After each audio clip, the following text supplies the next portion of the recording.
नमस्ते प्रणाम। हम किरण शर्मा। हम मंजू शर्मा अपने यूट्यूब चैनल पर सबको स्वागत करछी। नमस्ते प्रणाम सब दीदी भाजी के प्रणाम, सब यूट्यूब फैमिली के प्रणाम, जते दाई माई दीदी सुनी सबके प्रणाम।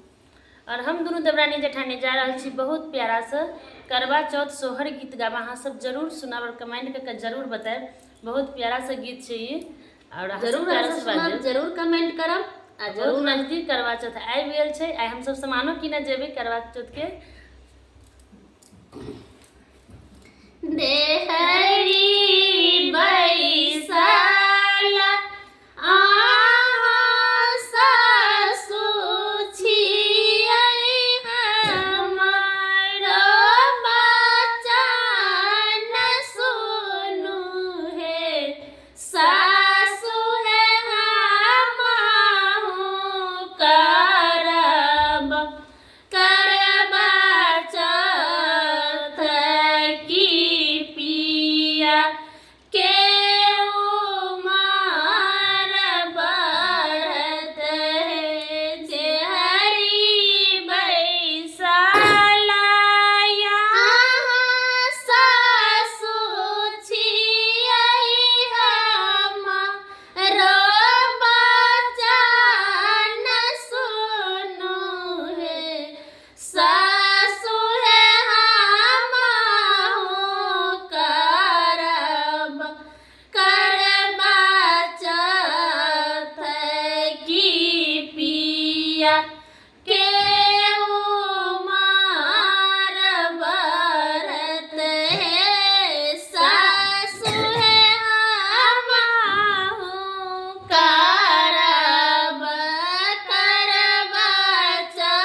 ठंड